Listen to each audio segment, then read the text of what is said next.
ठीक, good morning.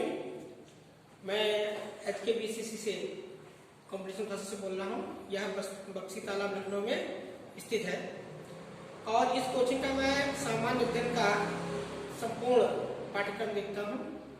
ठीक है, ये क्लासेस ऑफलाइन ऑनलाइन दोनों मोड में उपलब्ध है। ठीक है, आज हमारा जो महत्वपूर्ण टॉपिक है जो लोक सेवा आयोग की परीक्षाएं, ठीक है, उत्तर प्रदेश प्रदेश सेवा आयोग की परीक्षाएं, रेलवे की परीक्षाएं तथा अन्य एक दिवसीय प्रतियोगी परीक्षाओं में महत्वपूर्ण टॉपिक होता है वो है राष्ट्रपति। ठीक है, आज हम इसी टॉपिक के पर चर्चा करेंगे। ठीक है, आइए देखते हैं। जैसा कि आप जानते हैं कि देश की कार्यपालिका का प्रधान जो होता है वो हमारा राष्ट्रपति होता है। ठीक है, राष्ट्रपति का जो उल्लेख है वह अनुच्छेद 52 से लेकर अनुच्छेद 78 तक है। कहा गया है कि अनुच्छेद 52 में कहा गया है कि हमारा देश का एक राष्ट्रपति होगा। राष्ट्रपति जो होता है देश का प्रथम नागरिक होता है, वह अखंडता का सूचक होता है और वह जो होता है कहा जाता है कि देश की कार्यपालिका का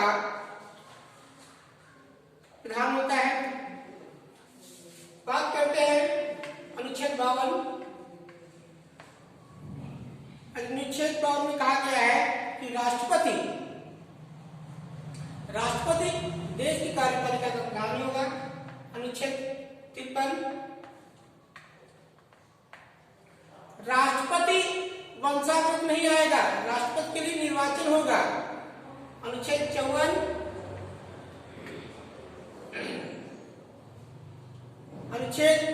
में कहा गया है कि राष्ट्रपति के लिए एक निर्वाचन नीति होगी। अनुच्छेद 55 में बताया गया है कि राष्ट्रपति की जो निर्वाचन नीति होगी वह एकल संक्रमण प्रणाली पद्धति पर आधारित होगी। अनुच्छेद 56 में राष्ट्रपति के कार्यकाल का उल्लेख किया गया है। राष्ट्रपति के कार्यकाल का उल्लेख किया गया है। वैसे तो राष्ट्रपति का कार्यकाल जो होगा, राष्ट्रपति का कार्यकाल 5 वर्षों का होगा, परंतु अगर स्थितियां उत्पन्न होती हैं तो वह समय से पहले भी अपना त्याग पत्र दे सकता है। अनुच्छेद 57 की बात की गई है। अनुच्छेद 57 की बात की गई है कि राष्ट्रपति के पुनर्निर्वाचन संबंधी प्रक्रियाओं का उल्लेख किया गया है। अनुच्छेद 58 में राष्ट्रपति की योग्यताओं का उल्लेख किया गया है। राष्ट्रपति की कौन कौन सी योग्यताएं होनी चाहिए। अनुच्छेद 59 में बताया गया है कि राष्ट्रपति का वेतन भत्ता भारत की संचित निधि से निकलेगा। ठीक है, और इसका वेतन 5 लाख रुपए मंथली होगा। अनुच्छेद 60 में राष्ट्रपति कौन कौन से पदों पर शपथ ग्रहण कराएगा और किसके माध्यम से शपथ ग्रहण करेगा, इसका उल्लेख किया गया है। अनुच्छेद 61 पर राष्ट्रपति के महाभियोग की प्रक्रिया को बताया गया है। आइए हम इन अनुच्छेदों के बारे में विस्तार से पढ़ते हैं। जैसे कि हमने बताया कि राष्ट्रपति अनुच्छेद 52 में देश की कार्यपालिका का प्रधान राष्ट्रपति होगा। ठीक है, और यह हमारे देश का सर्वोच्च यानी सर्वोच्च पद है देश का। ठीक है, राष्ट्रपति के बारे में कहा गया है कि ब्रिटेन की महारानी एलिजाबेथ को जितनी शक्तियां प्राप्त थी वह सब शक्तियां हमारे देश के राष्ट्रपति को प्राप्त होंगी। अनुच्छेद 53 में कहा गया है कि इसके लिए निर्वाचन होगा। निर्वाचन किसके माध्यम से होगा? निर्वाचन चुनाव आयोग के माध्यम से होगा। राष्ट्रपति की जो चुनाव की प्रक्रिया रहेगी वो एकल संक्रमण प्रणाली पर आधारित होगी। एकल संक्रमण अनुच्छेद 56 में इस राष्ट्रपति का 5 वर्ष का कार्यकाल रहेगा। आइए जानते हैं राष्ट्रपति के चुनाव में कौन कौन से लोग भाग लेते हैं। राष्ट्रपति के चुनाव में भाग लेने वाले लोग राष्ट्रपति के चुनाव में लोकसभा, राज्यसभा तथा राज्यों की विधान सभाओं के सदस्य भाग लेते हैं। राष्ट्रपति और राज्यपाल द्वारा मनोनीत किया गया कोई भी सदस्य राष्ट्रपति के चुनाव में भाग नहीं लेता है। राष्ट्रपति की को शपथ ग्रहण सर्वोच्च न्यायालय का मुख्य न्यायाधीश कराता है और राष्ट्रपति अपना त्याग पत्र जो है उपराष्ट्रपति को देता है। राष्ट्रपति अपना त्याग पत्र किसको देता है? अपना त्याग पत्र देता है उपराष्ट्रपति को। राष्ट्रपति का यह विशेषाधिकार होता है कि जिस प्रकार से मौलिक अधिकारों का संरक्षण सर्वोच्च न्यायालय को प्राप्त होता है, मौलिक अधिकारों का संरक्षण कौन करता है? सर्वोच्च न्यायालय करता है। आपातकाल के दौरान मौलिक अधिकारों का हनन करने का अधिकार राष्ट्रपति के पास होता है। अनुच्छेद 54 में कहा गया है कि राष्ट्रपति हमारे यहाँ वंशानुगत नहीं आएगा, यानी राष्ट्रपति का लड़का राष्ट्रपति नहीं बनेगा, हमारे यहाँ उसके लिए निर्वाचन होगा।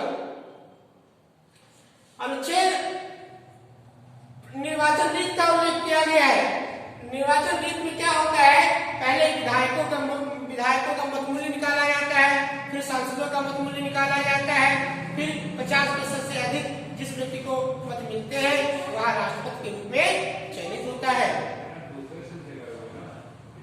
राष्ट्रपति के रूप में चयनित होता है।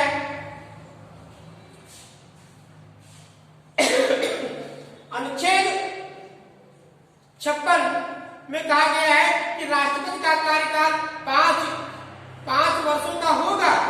राष्ट्रपति का कार्यकाल 5 वर्षों का होगा, परंतु वह चाहे तो स्वेच्छा से त्यागपत्र पहले भी दे सकता है।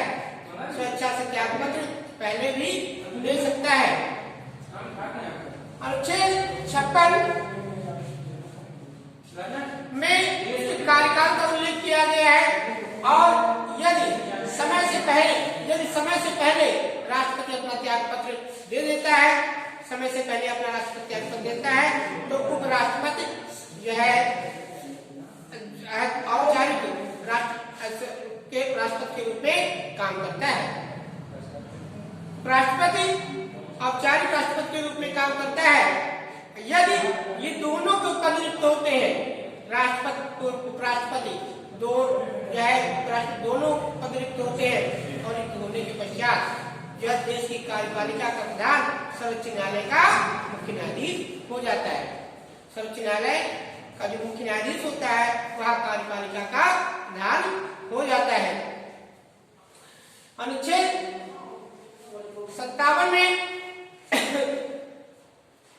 राष्ट्रपति के पुनर्निर्वाचन संबंधी मामलों का उल्लेख किया गया है।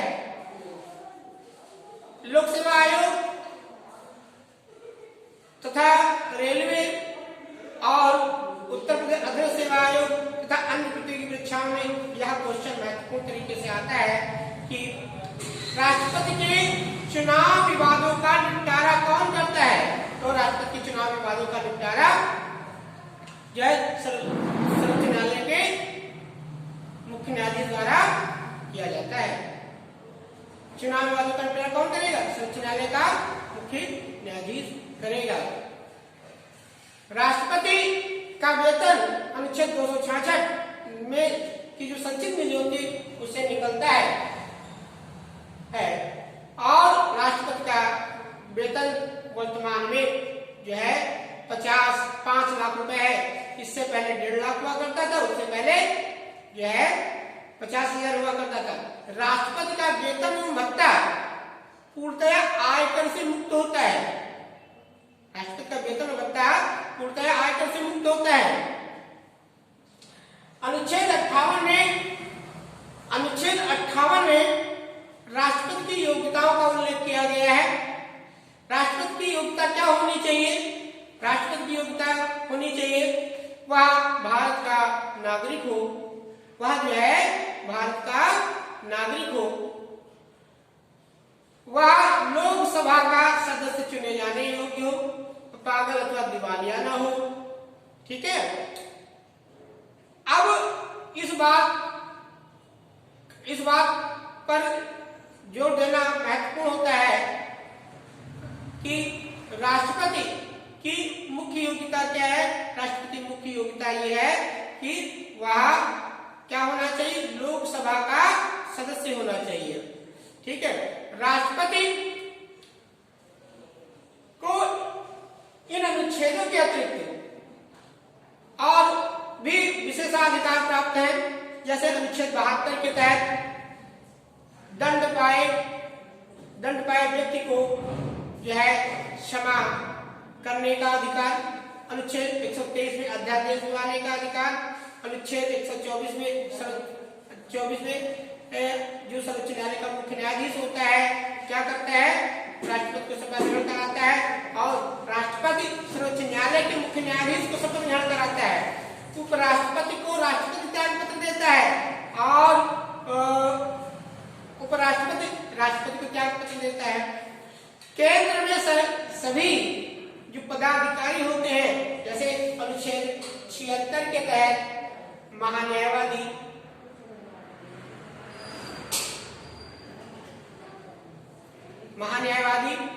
अनुच्छेद 148 के तहत महालेखा परीक्षक, लेखा परीक्षक।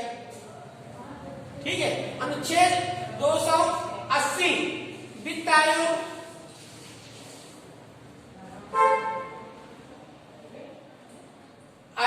अनुच्छेद 280 वित्त आयोग और अनुच्छेद 324